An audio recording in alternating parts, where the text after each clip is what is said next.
Muhammadin salatan tukhrijuna min dhulumatil wahmi wa tukrimuna min nuril fahmi wa tudihu lana ma ashkala hatta yufhama innaka anta ta'lam wa la a'lam innaka anta 'allamul ghuyub.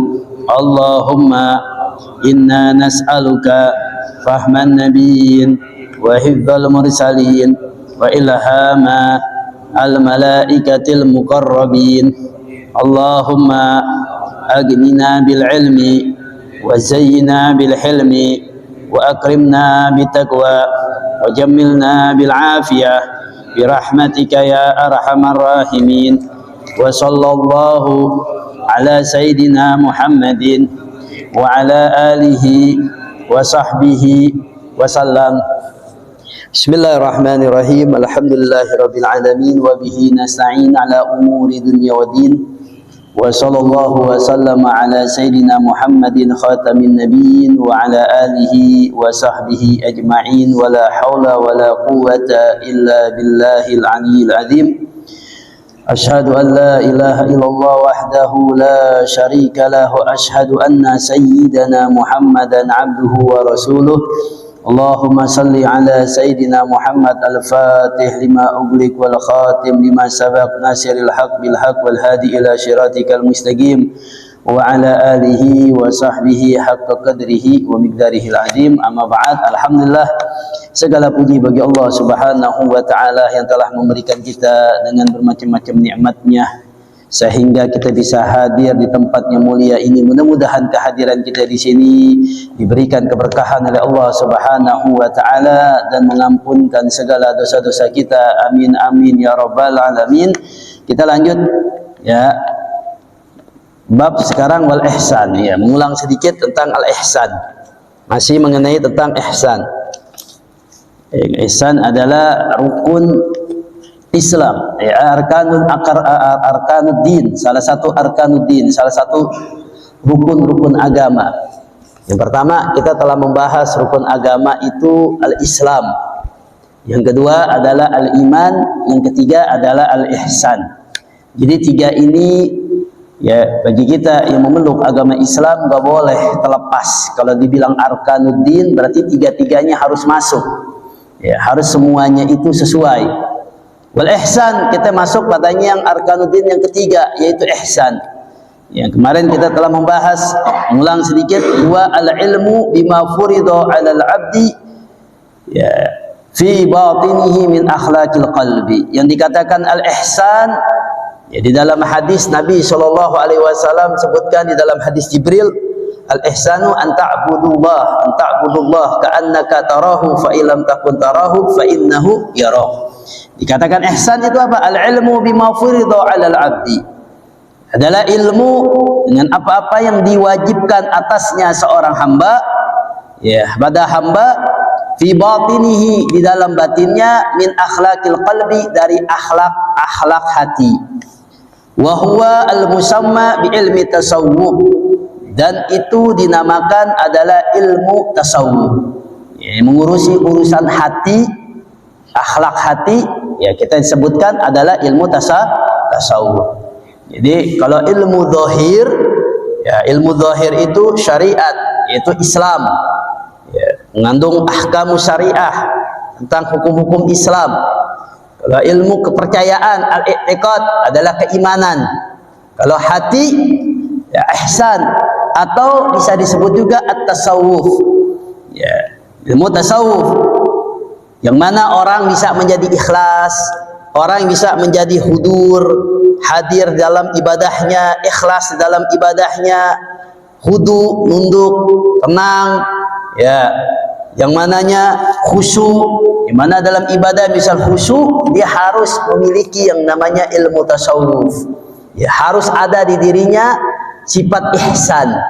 Maka Nabi memberikan gambar garis besarnya di dalam hadis Jibril yang kita bahas sekarang, bahwasanya Nabi katakan apa? Anta'budullaha ka'annaka tarahu. Ya, kamu beribadah seakan-akan engkau melihat Allah. Ya, beribadah seakan-akan kita melihat Allah. Bagaimana tuh? Kalau kita melihat Allah, gimana ibadah kita? Fa illam takun ya tarahu, kalau engkau tidak melihat, ya, tidak bisa untuk memandang Allah, fa innallaha yara, sesungguhnya Allah melihat kita. Ini kan urusannya urusan hati di sini. Urusan batiniyah, urusan batin, gak ada yang tahu kecuali dia sama Allah. Itu ihsan. Nabi gambarkan khas global tuh, Nabi globalin tuh. Ya, masalah ihsan.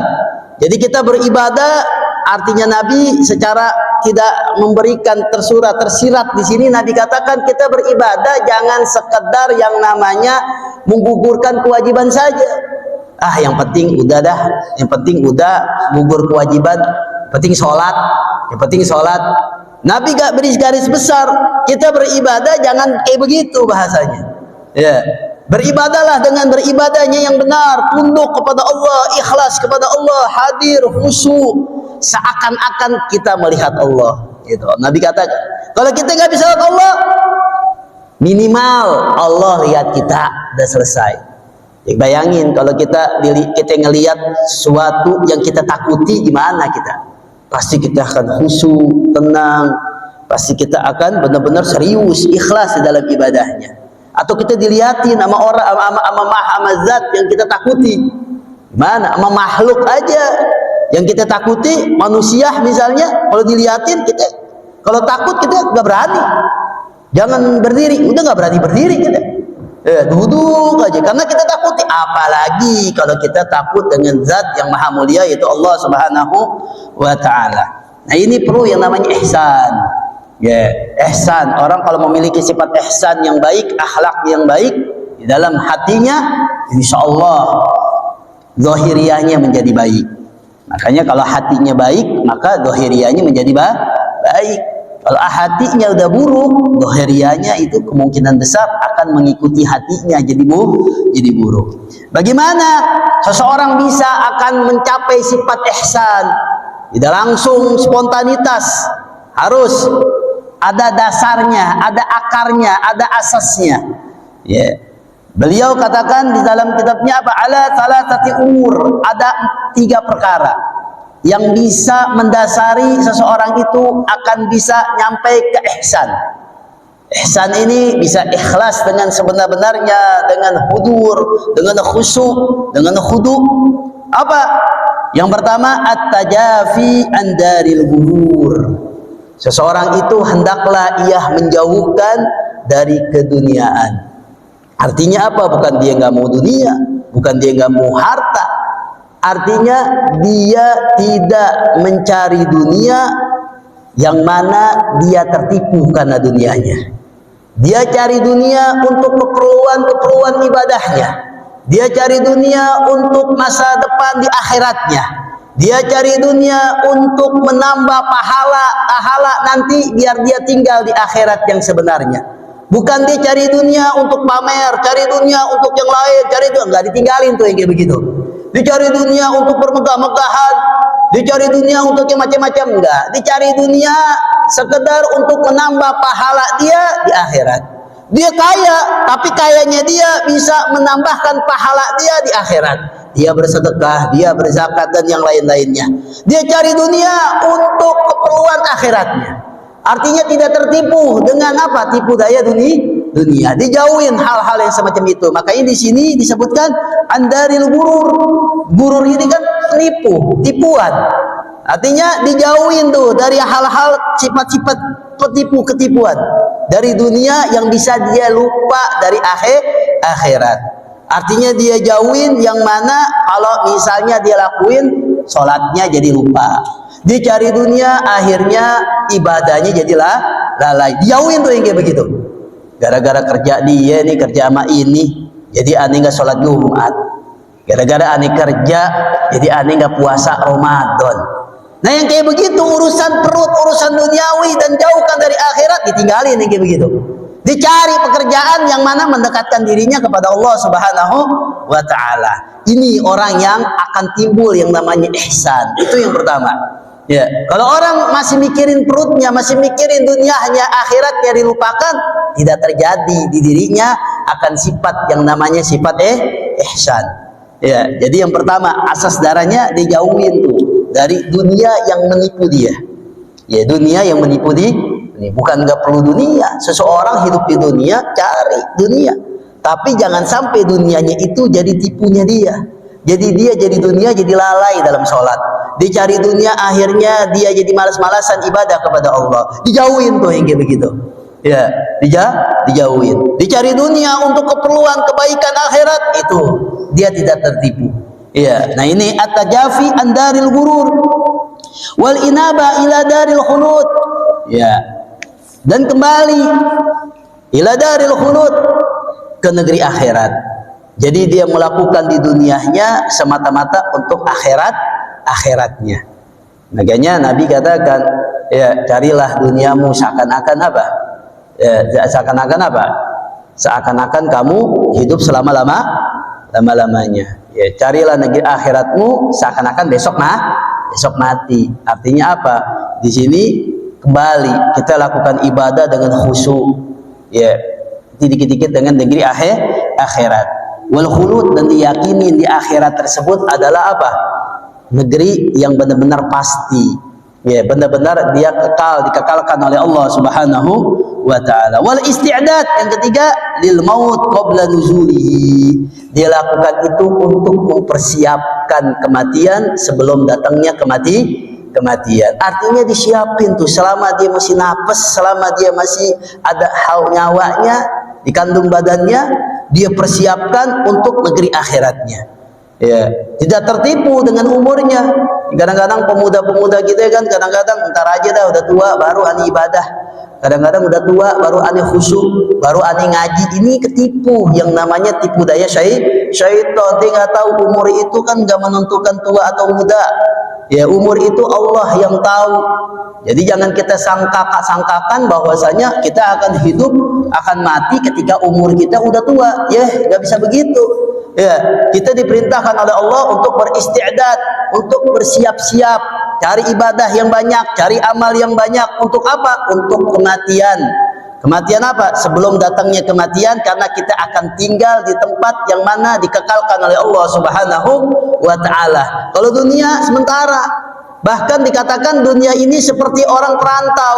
Kita jalan musafir, singgah di suatu tempat, habis itu belum sampai tujuan tuh, habis istirahat, habis itu jalan lagi menuju tempat yang kekal. Dunia itu sementara di situ. Ya, yang siapa duluan, ya itu sementara, tapi dia sananya dikekalkan oleh Allah Subhanahu wa Ta'ala. Wakila aidan, ada yang mengatakan tidak cukup orang ya menjadikan sifat ihsan ini akan muncul ikhlas hudur di dalam ibadahnya, ya menjadi tasawuf bagi orang yang hanya menjauhkan dunia. Ya, dia mengingat akhirat, dia mengingat mati, mempersiapkan ibadahnya untuk ingat mati. Wakila aidan, tidak cukup dengan tiga tersebut kalau ditambah dengan muraqabatullahi ma'asidqi niyyah, dengan dia mendekatkan kepada Allah dengan apa? Ma'asidqi niyyah, dengan kebenaran niatnya, dengan keikhlasan niatnya, dengan kejujuran niatnya. Jadi nggak cukup kita ibadah doang, jauhin dunia doang, kalau niatnya niat yang tidak baik. Maka di hadis Nabi SAW katakan, man talabal ilma liyumariya bihi sufaha au yukabira bihul ulama, barang siapa yang menuntut ilmu ya semata-mata untuk menjadikan dia paling pintar dari orang-orang yang bodoh misalnya, atau ingin menjadi ulama, au yashrifa bihi wujuhan nasi ilaih, atau biar dilihat orang menjadi orang alim, niatnya begitu. Untuk ilmu kan padahal bagus, pahalanya derajatnya tinggi, pahalanya nggak ada yang tahu kecuali Allah. Ya, tapi kalau niatnya salah, padahal yang dilakuin baik, tapi niatnya tidak benar, ya, apa yang kata Nabi? Adakhalullahu nar. Orang yang semacam itu akan dimasukkan ke dalam nerakanya Allah Subhanahu wa taala. Nggak cukup kita ibadah kepada Allah kalau niatnya salah. Kita datang ke masjid biar dilihat orang yang ahli takwa. Kita datang ke masjid niatnya nih dalam hati. Ya, nggak ada yang tahu niat seseorang kecuali dia dengan Allah. Maka harus asyiq niyah, harus dengan niat yang baik, niat yang jujur, semata-mata niatnya karena Allah Subhanahu wa taala. Dan wattiba'ul atharin nabawiyah, dan dia ibadah sesuai yang diajarkan oleh Nabi kita Muhammad sallallahu alaihi wasallam. Ibadahnya gak ikut-ikutan. Ya, makanya kita hadir wajib untuk datangi majlis ta'lim. Di situ diajarin tentang ilmu-ilmu ibadah, ilmu-ilmu ibadah. Ya, kita diajarin bagaimana ini sholat, bagaimana ini wudu, bagaimana ini tentang membatalkan sholat atau membatalkan wudu, hal-halnya. Ya, tidak ada yang tahu, tidak ada yang bisa diajarkan kecuali kita datang di majlis ta'lim. Jadi nggak asal ikut-ikutan kita sholat, harus sesuai dengan tuntunan Nabi kita Muhammad sallallahu alaihi wasallam. Wa tamassuku bil adabi syar'iyyah. Begitu juga tidak cukup kita beribadah kalau kita tidak berakhlak yang syariat yang baik. Nah, ini dasar ketika orang ingin mencapai sifat yang namanya ihsan. Ya, adapun ihsan dikatakan juga, beliau katakan apa? Al-ilmu tasawuf. Habib Zain katakan al-ilmu tasawuf, bisa dikatakan ilmu tasawuf. Kenapa? Karena urusannya tasawuf itu mengenai tentang hati. Tasawuf itu urusannya akhlak yang berkenangan dengan hati. Ya, at-tasawuf huwal khuruj min kulli khuluqin dani. Dikatakan apa? Tasawuf adalah huwal khuruj, yang mana adalah keluar min kulli khuluqin dani, dari segala akhlak-akhlak yang jelek, yang rendah, yang hina. Ya, ini tasawuf, dia keluar dari akhlak-akhlak yang tidak baik. Wa dukhulu fi kulli khuluqin sani, dan masuk padanya akhlak-akhlak yang baik, yang terpuji. Fa idza tahallal 'abdu bi mahasinil akhlak, dikatakan maka apabila seseorang menghiasi dirinya bimahasinil akhlak, dengan akhlak-akhlak yang baik, allati waradat biha sunanan nabawiyah, yang dicontohkan oleh Nabi kita Muhammad SAW, wa tajalla an addadiha min akhlaqi dzamiyah, yang mana dia tinggalkan dari akhlak-akhlak dzamimah, akhlak yang tidak baik, akhlak buruk, sumia sufiyan. Orang yang semacam itu dikatakan sufiyan, orang sufi. Jadi orang sufi itu adalah dia menjauhkan dari segala akhlak-akhlak yang jelek, dideketin dengan akhlak-akhlak yang baik, dilakuin dengan akhlak-akhlak yang bagus, tidak melanggar syariat. Ya, ada orang berpakaian sufi, tetapi laki dan perempuan dengan cium tangan begitunya sembarangan, enggak dikatakan sufi.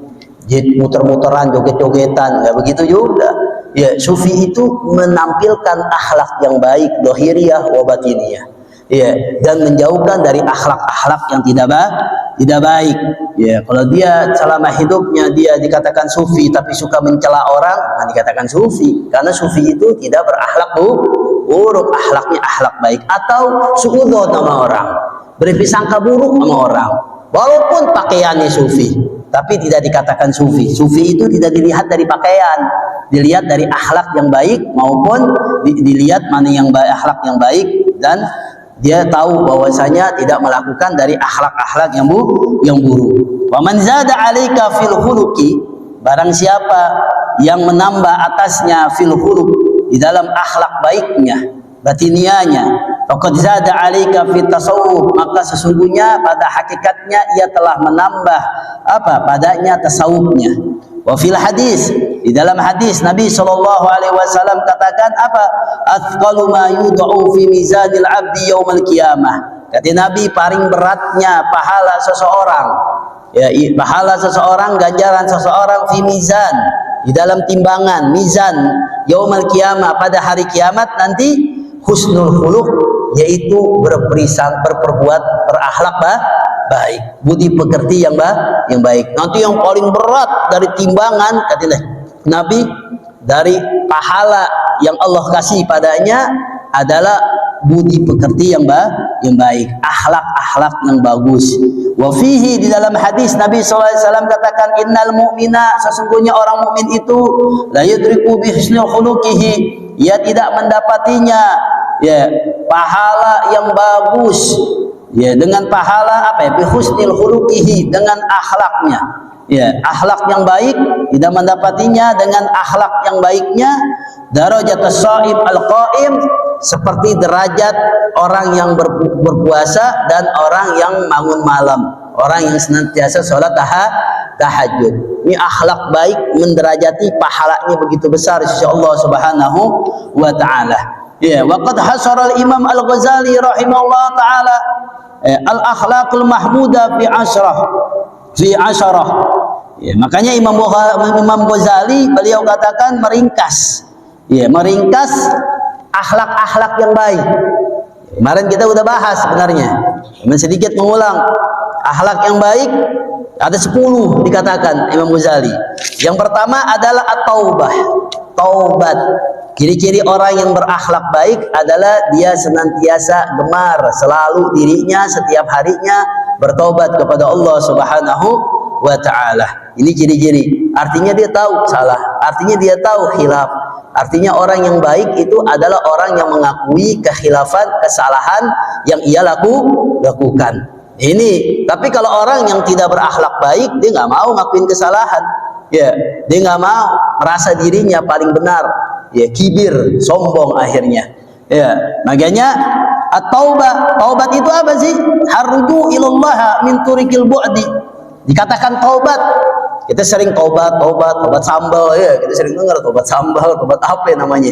Ya, taubat itu apa? Taubat ar-rujuk, kembali. Dikatakan taubat ar-rujuk, kembali ilallah, kepada Allah, min tariqil bu'di, dari jalan yang jauh, dari jalan yang dimurkai oleh Allah. Ya, jalan yang jauh, jalan yang dimurkai oleh Allah. Ya, kembali dari jalan apa? Tariqul bu'di, dari jalan yang dimurkai oleh Allah, ila tariqul qurbi, menjadi jalan yang dekat, jalan yang diridhoi oleh Allah. Jadi dikatakan taubat, yang tadinya dia itu melakukan sesuatu yang tidak baik, maksiat, dia kembali kepada Allah Subhanahu wa ta'ala. Ini taubat namanya. Kalau dia tetap lakuin sesuatu yang murkai Allah, itu belum taubat. Walaupun mulutnya doang ngomong, tapi tetap ngelakuin, tidak dikatakan taubat. Ya Allah, taibuna illallah, ya Allah, ini bertaubat. Tapi besok lakuin lagi, itu bukan taubat namanya. Kalau taubat, yang mana dia lakuin, yang jauh Allah murka padanya, dia kembali kepada ridho Allah Subhanahu wa ta'ala. Fa innal ma'asi muba'idatun anillahi ta'ala. Maka sesungguhnya maksiat itu adalah sesuatu jauh dari Allah Subhanahu wa ta'ala. Maksiat itu menjadi murkanya Allah Subhanahu wa ta'ala.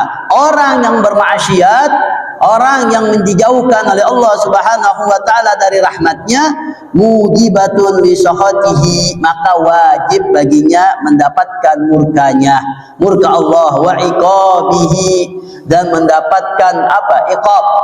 Namanya di bawah azab juga, apa namanya? Apa hukuman ya dari Allah fid dunya wal akhirah. Ya, di dunia dan di akhirat. Jadi kalau kita melakukan maksiat, siap-siap kita akan mendapat murka Allah atau mendapat hukuman dari Allah. Ya, dapat apa? Cobaan dari Allah. Kalau kita bermaksiat kepada Allah Subhanahu wa ta'ala, ya. Maka sebaliknya kalau kita melakukan ibadah, melakukan kebaikan, ya kita akan mendapatkan ganjaran sisi Allah Subhanahu wa ta'ala, bahkan mendapat ridhonya Allah Subhanahu wa ta'ala. Jadi kita harus tahu tuh, kita yang kita lakukan maksiat ini bukan berarti semata-mata berlalu begitu aja. Mujibatun, wajib bagi orang tersebut akan mendapatkan siksanya Allah Subhanahu wa ta'ala kalau dia melakukan maksiat. Jangan kira enak-enak aja fid dunya wal akhirah. Entah dia dapat di dunia walaupun di akhirat juga dapat pasti. Ya, mungkin dari keberkahan, mungkin dari yang lain, kurangnya berkah atau yang lain-lain. Ya, fatajibu taubah, maka dengan kewajiban tersebut seorang hamba wajib apa? Taubah, at-taubah, bertaubat setiap harinya. Min jami'iha alal faur, dari seluruhnya, ya, dari semua keburukannya. Ya, dia taubat segala halnya. Alal faur, bersegera, langsung. Jangan entar-entar, kita taubat entar aja dah, udah tua baru taubat. Ya, nunggu disiksa Allah dulu, nunggu dapat siksaan Allah, dapat hukuman Allah dulu, baru taubat. Ya, jangan kita nunggu Allah udah marah sama kita baru kita taubat. Naudzubillah min dzalik. Apa bedanya kita sama Firaun kalau begitu? Firaun ketika ditenggelamkan baru bertaubat. Ya, ini percaya dengan Tuhannya Nabi Musa. Ya, tapi nggak diterima taubatnya karena udah sampai di tenggorokan rohnya. Diterima oleh Allah Subhanahu wa taala taubatnya Firaun, tetap Firaun mati dalam keadaan kafir. Ya, apa kita pengen kayak begitu? Naudzubillah min dzalik. Ya, maka wajib kita melakukan kesalahan, kehilafan, kelalaian bagi kita untuk senantiasa segera bertaubat kepada Allah Subhanahu wa taala. Wa qala Allah taala, Allah berfirman di dalam Al-Qur'anul Karim, wa tubu ilallah jami'an ayyuhal mu'minun la'allakum tuflihun. Ya, bertaubatlah kalian ya kepada Allah ya, seluruhnya ayyuhal mu'minin, oleh orang-orang mukmin, semua la'allakum tuflihun, agar kamu menjadi orang yang beruntung. Ya, wala tasihut taubah illa bisyurut. Yang kita lakukan, kita senantiasa bertaubat, hanya bertaubat. Kalau kita melakukan kesalahan kita bertaubat, tapi ingat, taubat itu memiliki beberapa syarat. Ya, ada surutnya yang mana syarat tersebut harus terpenuhi. Ini bedanya syarat ya. Kalau syarat ini nggak boleh ada yang ketinggalan satupun. Kita harus tahu. Ya, ada yang namanya rukun juga sama, nggak boleh ketinggalan. Ya, rukun, syarat apa lagi?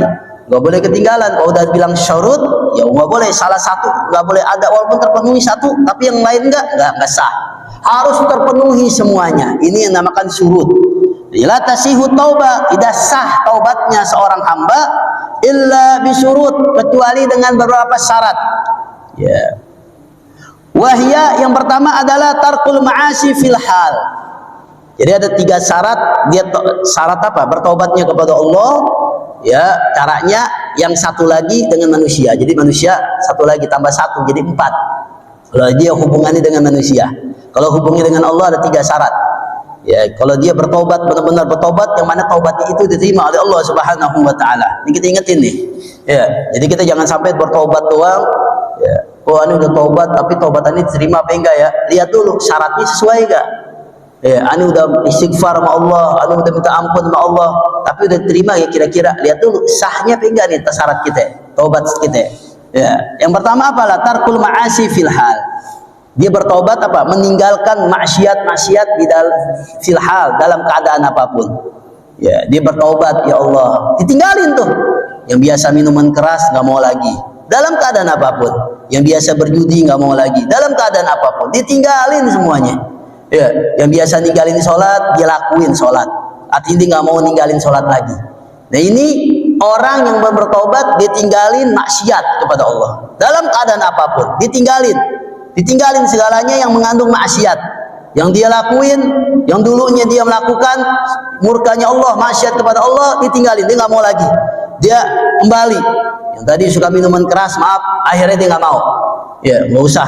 Ini udah taubat kepada Allah. Dalam keadaan apapun. Ya, kadang-kadang nggak mau, kalau lagi happy, tapi kalau lagi sumpah, kalau lagi banyak ujian, akhirnya tergoda, minum lagi. Itu namanya bukan taubat. Ya, pasrah tuh namanya. Naudzubillah min dzalik. Dalam keadaan apapun, dalam keadaan genting, kesempit apapun, dia nggak mau, ditinggalin maksiat tersebut. Yang kedua, wan nadmu ala fi'liha fil madi. Dia menyesal atas perbuatan yang telah lalu, disesalin. Dia bertobat, ya Allah, dulu ani pernah melakukan begini, istighfar setiap hari, ya Allah. Dia menyesal tuh. Ya, penyesalan dia itu menjadikan dia istighfar selalu kepada Allah. Dia selalu rendah kepada Allah. Kalau dulu dia meninggalkan sholat, salah satunya adalah penyesalannya dia qada sholat-sholat yang ia tinggalin. Kalau dia dulu di bulan puasa, dia tidak berpuasa di bulan Ramadan, dengan dia penyesalannya dia itu apa? Dia qada puasa-puasa yang ia tinggalin. Itu namanya adalah penyesalan. Itu syaratnya. Jadi nggak bisa omongan doang, ani taubat, ani istighfar, nggak cukup. Yang pertama tinggalin maksiatnya, yang kedua dia menyesal atas kemaksiatan yang dia lakukan. Kalau dia itu ada hak Allah yang harus dipenuhi, penuhi dulu, seperti sholat 5 waktu atau puasa Ramadan atau zakat yang belum dia lakukan, harus penuhi dulu. Ya, atau kalau dia berkata tidak baik, dipenuhi dulu. Iya, astagfirullahaladzim, astagfirullahaladzim, astagfirullahaladzim, dipenuhi, dia nyesal di dalam sholatnya, dia nyesal dalam ibadahnya, dia beribadah, ya Allah, ani pernah dulu melakukan ini, dia penyesalan nih dia lakuin. Ya, wal azmu ala adamil audi ilaiha fil istiqbal. Yang ketiga, dan dia bertekad, berkeinginan keras, bertekad keras tidak mengulangi lagi perbuatan-perbuatan maksiat yang dia lakukan, yang telah lalu dia lakukan. Ya, ya Allah, ini nggak mau lakuin sama sekali, nggak mau kembali lagi di situ. Ya, yang mana dia biasanya dulu pernah ninggalin sholat, enggak, aneh harus sholat 5 waktu. Yang dulu dia maksiat dengan dia meminum minuman keras, enggak, aneh nggak mau kembali seperti itu lagi, nggak mau masuk ke lubang maksiat yang sama seperti itu. Dia tekad dengan sebenar-benarnya dia lakuin itu, fil istiqbal, di masa depannya dia nggak mau. Nah, ini namanya taubat. Taubatnya diterima oleh Allah Subhanahu wa Ta'ala. Jadi yang pertama, ditinggalin segala maksiat, segala hal. Ya, ya, setiap halnya ditinggalin. Ya, maksiat-maksiat yang dia lakukan dia nyeselin. Ya, dengan menyesal dengan semesal-mesalnya. Taubatnya, ya Allah, dia nggak mau. Kalau haknya Allah ditunain, yang kurang-kurang, atau dia nggak mau kembali lagi melakukan maksiat lagi, nggak mau, walaupun satu langkah nggak mau. Bayangin. Ya, ini namanya taubat nih, taubatun nasuha dikatakan, taubat yang benar itu. Kalau itu hubungannya dengan Allah Subhanahu wa Ta'ala. Tapi kalau hubungannya dengan manusia nggak cukup. Ya, belum, syaratnya belum terpenuhi. Kalau hubungannya dengan manusia, yang keempat tambahin apa? Radduha ila ahliha. Kalau dia punya harta atau utang yang dia ambil atau harta yang diambil, wajib kalau dia bertobat mengembalikannya. Dulu ani pernah nyolong nih buat ente nih, ani balikin. Ya, dulu ani pernah begini curang ngambil begini, dibalikin lagi. Ya, dibalikin. Atau dulu ani pernah utang sama ente, ani belum bayar, taubatnya dibayarin utangnya. Ya, balik dengan manusia harus ya sesuai, balikin. Wal istardahuhum. Ya, tidak cukup dengan itu juga, minta redho mereka. Redoin aneh, ya Allah, aneh dulu khilaf, aneh dulu salah, aneh sekarang pengen hijrah, bahasanya begitu, pengen kembali menjadi jalan yang benar, maafin aneh nih, duitnya nih kemarin aneh nyuri ente nih 1 juta nih, aneh balikin ke ente. Ya, minta redonya ya, yang dulu maaf, bikin ente bingung, bikin ente sengsara. Ya, wa talabul istihlali minhum, minta halalnya yang dulu aneh curi itu. Dulu kan ani nyuri ente kan hartanya harta yang haram. Ya, sekarang ani balikin yang dulu minta halalnya, ani minta redonya. Ya begitu. Nah, kalau udah semua terpenuhi ya semacam itu, baru syarat taubatnya sah. Ya, kata ulama, baru taubatnya sah. Tapi kalau dia hubungi dengan manusia, dengan taubat, dengan saudara, Allah ampuni, ya Allah, ini pernah nyuri, nggak diterima. Kalau dengan manusia, urusin dulu manusianya. Ya, kalau orang itu meninggal, keluarganya masih ada, urusannya sama keluarga sono. Ya, jangan disembarangin. Walaupun 500 perak, walaupun 1000 perak, hati-hati. Ya, walaupun kita misal dulu pernah pakai sendal orang, ya tanpa kita minjem, tapi bilang itu kan gosok namanya. Kita minta redonya, ya Allah, kemarin dulu ane pernah minjem sendal ente, ya ente nggak bilang sama ente, entenya pulang kebingungan akhirnya nyeker. Ya, gara-gara aneh, ya Allah, aneh minta maaf, padahal dia nggak nyuri itu, minta redonya ya yang dulu. Nah, itu taubat namanya. Walaupun dia nggak mencuri, nggak hal-hal yang mencuri saja, kalau hubungannya dengan manusia, atau pernah gibain, ya Allah, aneh dulu pernah gibain ente, ya Allah, dulu aneh pernah gibain ente begini, maafin ya, minta halalnya, minta redonya. Ya, mulut aneh dulu aneh khilaf, aneh dulu pernah kesal sama ente, pernah fitnah ente, pernah begini ente, maafin, aneh minta redo. Itu namanya orang yang senantiasa apa? Bertobat, nasuha. Tapi nggak pernah, ya Allah, aneh pernah kotor sama orang, nggak bisa. Ngomong dulu sama orangnya, minta redonya, minta halalnya. Nah, ini namanya taubatun nasuha. Ya. Wa man azama an dzalika fayukthir minal hasanat. Ya, kalau misalnya dia udah lemah dengan halakan semacam itu, maka juga diantaranya, maka perbanyaklah melakukan perbuatan baik. Wa anwa'ul qurbat, Ya, begitu juga banyak macam-macam untuk dekatnya kepada Allah Subhanahu wa taala. Wal yatadarru ila Allah alimul khafiyya, dia tunduk kepada Allah, bahwasanya Allah itu tahu, mengetahui yang segala sesuatu yang di khafiyah, yang sama-sama, yang di dalam batiniah.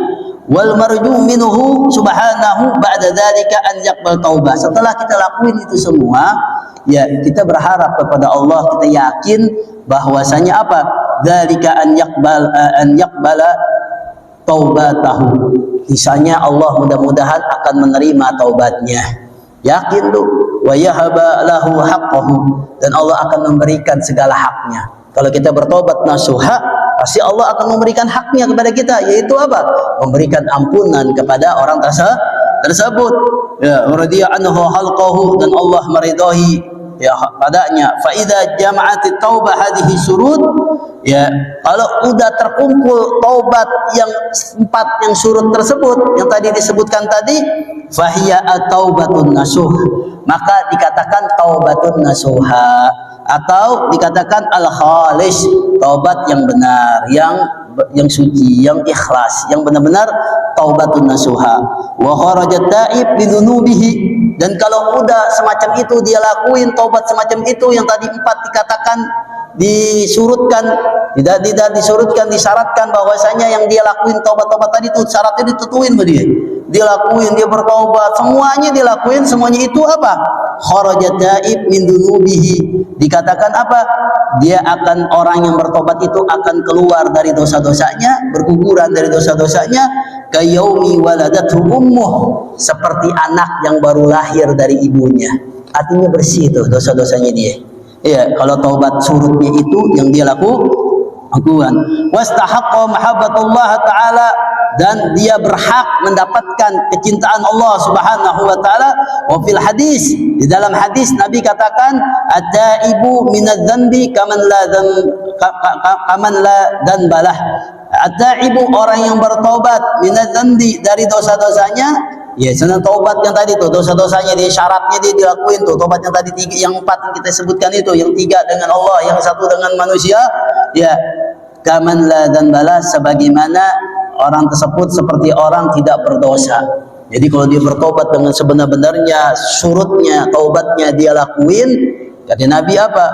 Orang yang bertobat semacam itu seperti ia tidak memiliki taubat, tidak memiliki dosa. Artinya apa? Dosanya telah dihapus oleh Allah Subhanahu wa taala. Wa'lam anna alladhi yajibu ala kulli mu'min. Ya, kita perlu lahir. Ketahuilah bahwasanya wajib ala kulli mu'min, atas seorang mukmin yang beriman, an yataharraza minadz-dzunub, untuk menjaga dari segala dosa, ya saghairiha wa kabairiha, dari dosa kecil maupun dosa besar. Kahtirazihi minasumumil qatila, sebagaimana engkau telah menjaga dari racun yang akan membunuhnya.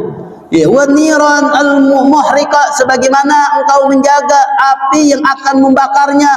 Wal miyahul mughrika, sebagaimana engkau menjaga dari air yang akan menenggelaminya.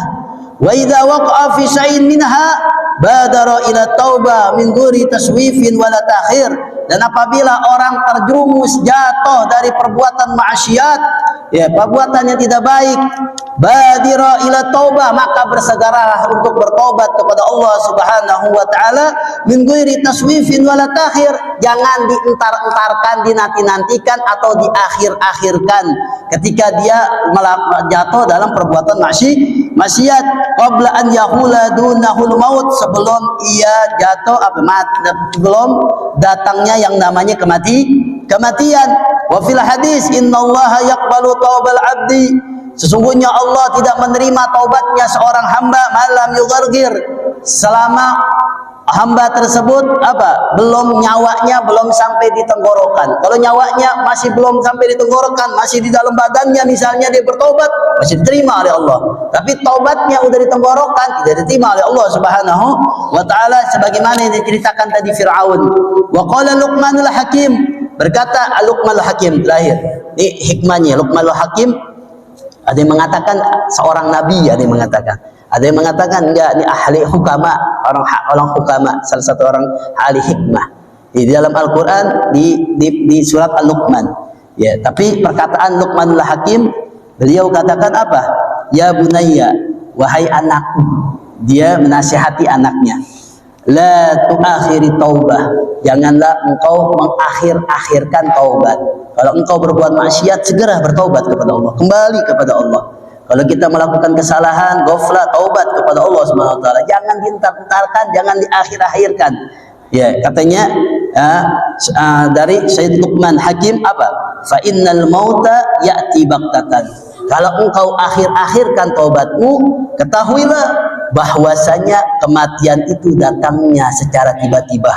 Jangan sampai ketika kita melakukan maksiat, kita enggak bersegera untuk bertobat, akhirnya nyawa sudah kita dicabut oleh Allah Subhanahu wa taala, wal iyadu billah, dan matinya dalam keadaan su'ul khatimah, wal iyadu billah. Dan kita minta kepada Allah Subhanahu wa taala, semoga Allah Subhanahu wa taala memberikan ijabah dan menerima segala taubat kita, menjadi orang yang ahli taubah, orang yang ahli istighfar.